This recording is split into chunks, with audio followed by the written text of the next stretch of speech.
For my action research project, I worked with the recruitment team in my fraternity, Alpha Gamma Rho, to improve the efficiency of the recruitment process and to quantify our evaluations of new recruits. In our leadership studies class, we were tasked with creating a personal mission statement that reflects our leadership mission.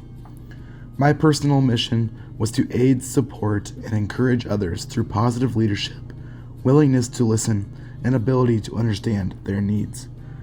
Throughout the course of this project, I embodied my personal mission statement by listening to the needs of my organization and using positive leadership behavior to influence change.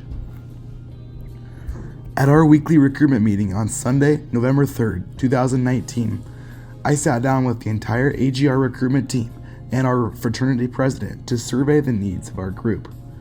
One of the biggest needs was to come up with a better system for evaluating our potential new members.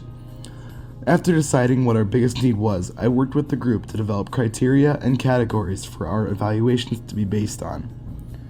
We decided on 4 categories for evaluation, those being social readiness, leadership experience, passion for results, and future focused.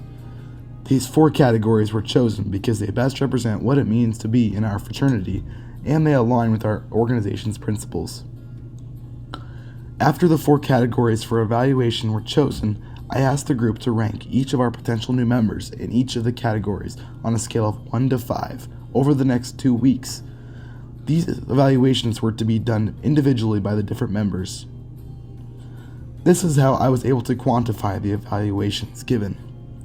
Once all evaluations were completed by the recruitment team and our president, I took all scores and averaged them together for each of the 70 recruits.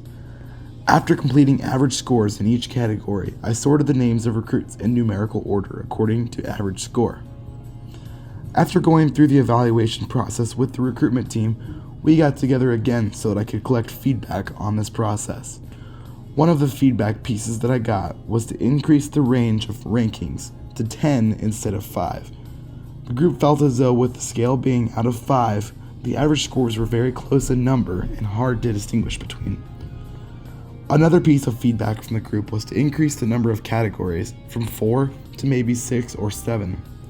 The group felt that by having more categories of evaluation, we would be better able to evaluate recruits from multiple perspectives and skill sets. In conclusion, I believe that this action research project was very successful. I took a group that didn't have a very established recruitment process and started implementing procedures and processes to better solidify the recruitment decisions we make. I used a step-by-step process to fix an issue I saw within my recruitment team. The first step was to identify the problem. After the problem was identified, I established the group that would work to fix the problem. After identifying the group at hand, we took steps to implement a change in procedure. After the change, the group got together to gather feedback and give new ideas to help the process even further. The feedback piece was especially important during this process because it allowed us to reflect and improve for the future.